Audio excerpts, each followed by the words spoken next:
suffit. J'en ai plus qu'assez. Je suis désolé, je voudrais le faire. Je voudrais t'aider, mais... Tu voudrais, hein? J'ai l'impression d'être devenue ta femme de ménage. Je suis même plus ta femme. Je suis désolé, Hilary. Tu sais très bien que ce n'est pas de ma faute. Écoute, bébé, parlons franchement, ok? Ta situation me fait vraiment de la peine, je t'assure. Je comprends que tu sois malade. Mais sincèrement, de mon côté, la situation est très difficile pour moi aussi. Je suis exténuée de m'occuper de toi. Regardez bien la réaction de cette femme. C'est une scène qui nous donne une grande leçon sur les relations humaines. Le mariage ou le partenariat n'est pas un contrat de beau temps. C'est dans la tempête, dans les moments de galère et de doute, que l'on découvre la vraie nature des gens qui partagent notre vie. Abandonner son conjoint quand tout devient difficile par pur égoïsme, c'est bâtir sa propre vie sur du sable mouvant. La loyauté est la fondation de toute réussite. Observez bien le regard de cet homme blessé, car c'est à cet instant précis qu'il comprend une vérité essentielle qui va totalement changer sa trajectoire. Je suis à tes côtés de jour et de nuit. Je te conduis chez le médecin, chez le kiné, à l'hôpital. Et j'en peux plus. Moi aussi j'ai une vie, j'ai un travail. Et tu te fiches de mon état, c'est ça? Du fait que j'arrive même plus à me déplacer? Moi, je l'aurais fait pour toi. J'aurais été à tes côtés. Je suis qu'un fardeau pour toi. Tu veux savoir la vérité? Oui. Cette situation me tue. Elle dure depuis trop longtemps, hein? Et sans aucune certitude que ça s'améliore. Bruno, je ne suis pas sûre de pouvoir continuer comme ça. Est-ce que tu comprends? Tu vas vraiment me laisser alors que je suis dans cet état? Et qu'en est-il de notre mariage alors? Les promesses qu'on s'est faites. Je croyais que le mariage c'était pour le meilleur et pour le pire. C'est dans les moments difficiles qu'on reconnaît le vrai amour. Oui, ce sont de belles phrases. Mais quand c'est toi qui le vis, je peux te dire que c'est tout autre chose, Bruno. Écoute, on est encore très jeunes. Ça ne devait pas se passer comme ça. Ça ne devait pas être pénible si vite. Hein? Ok.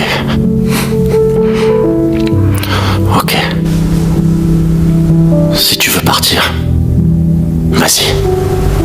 Regardez attentivement cette scène, car elle illustre l'une des plus grandes douleurs qu'un être humain puisse traverser.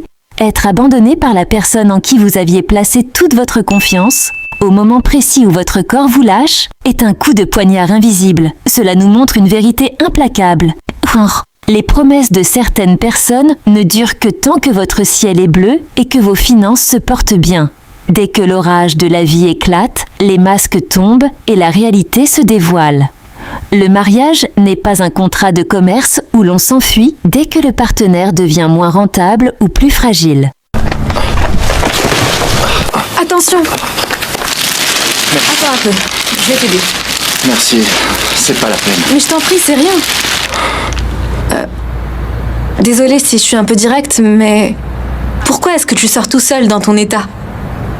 Tu te rends compte, ça pourrait être très dangereux. Je sais bien. Mais j'ai pas trop le choix.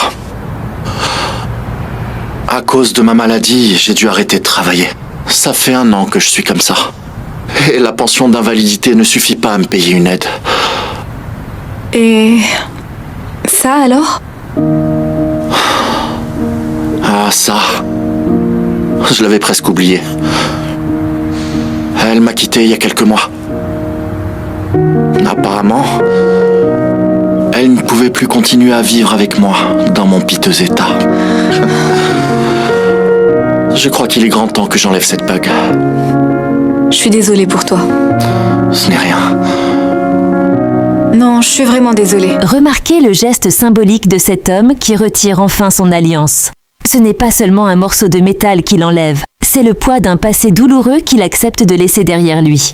Parfois, l'effondrement d'une relation que vous pensiez éternelle n'est pas une punition divine, c'est une bénédiction cachée. Le départ d'une mauvaise personne nettoie simplement votre vie pour permettre à une âme pure d'y entrer. Comme le dit la sagesse, le fleuve n'attend pas l'eau qui est déjà passée pour continuer à couler. Regardez comment le destin remplace la pierre par du diamant à travers le sourire bienveillant de cette nouvelle compagne.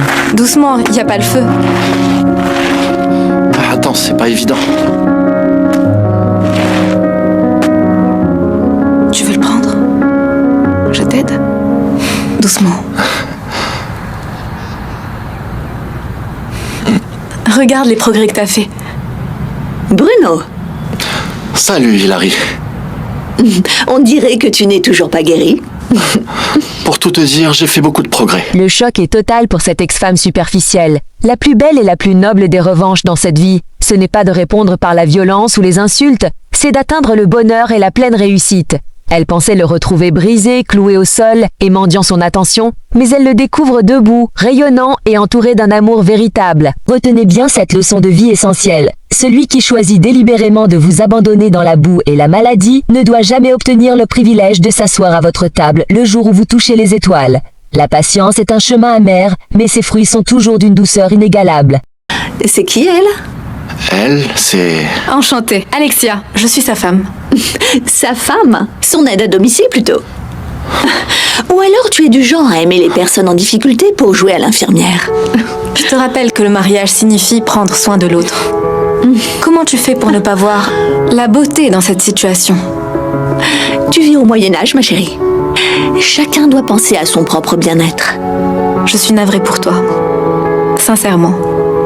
Ça peut arriver à tout le monde de tomber malade. Et il n'y a rien de plus beau que de savoir que tu peux compter sur quelqu'un qui t'aime. Mais ce n'est pas une vie, ça. Et dis-moi, comment tu peux supporter un tel fardeau? Attends, mais Bruno n'est pas un fardeau. T'inquiète pas. Il n'est pas un fardeau. L'amour, c'est ça.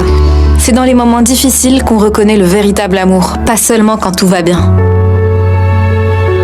En plus, Bruno est la plus belle personne que je connaisse. Et je suis certaine que si l'inverse était arrivé, il t'aurait jamais laissé comme ça. Tu devrais réaliser le mal que tu lui as fait. Non, Alexia, tu as tort. Je suis très content. Je suis même super heureux qu'elle ait fini par m'abandonner. Autrement, je ne t'aurais jamais rencontré, donc... Merci, Hilary. L'ex-femme a tenté de piquer la nouvelle compagne en parlant de Moyen-Âge, mais la seule chose qui est démodée ici, c'est son arrogance. Elle a voulu fuir un soi-disant fardeau, et aujourd'hui elle se retrouve les mains vides, à regarder le bonheur des autres comme un spectateur sans billet. La vie est un boomerang, tout ce que vous lancez finit par revenir vous frapper. Et de cette histoire incroyable, nous devons tirer 3 grandes leçons de vie indispensables. La première leçon, c'est que la maladie et la galère trient nos relations. Ne pleurez jamais, au grand jamais, le départ de quelqu'un lorsque vous traversez une tempête ou une période de turbulence financière. Les moments de crise, de maladie ou de pauvreté ne sont pas des malédictions. Ce sont des filtres de vérité indispensables. C'est simplement le nettoyage automatique de la vie qui s'active pour éloigner les profiteurs, les hypocrites et les opportunistes, afin de laisser toute la place nécessaire aux personnes sincères. Remerciez le destin pour chaque masque qui tombe dans la difficulté. Quand les faux amis ou les partenaires toxiques s'en vont, c'est une libération déguisée qui vous permet de reconstruire votre vie sur des bases solides et authentiques. La deuxième leçon, c'est que le mariage n'est pas un investissement commercial. On ne s'engage pas avec un être humain uniquement pour célébrer les jours de fête, partager le confort ou profiter de sa réussite financière.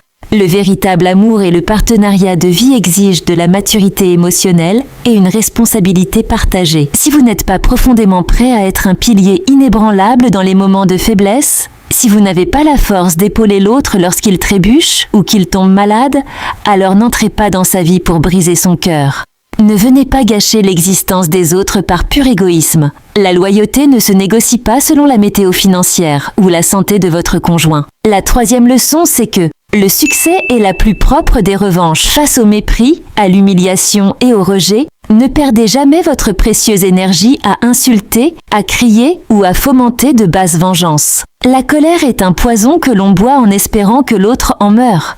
Utilisez plutôt cette force pour travailler d'arrache-pied sur vous-même. Apprenez, guérissez vos blessures intérieures et concentrez-vous sur vos objectifs. Élevez-vous et brillez tellement fort, socialement et spirituellement, que ceux qui vous ont jeté et piétiné hier dans la boue seront obligés de mettre des lunettes de soleil pour oser vous regarder demain.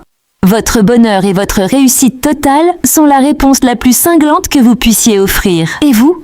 Si votre ex qui vous a abandonné dans la galère revient vers vous avec de belles paroles après votre éclatante réussite, vous faites quoi? Vous lui ouvrez grand la porte ou vous appelez immédiatement la police pour violation de domicile?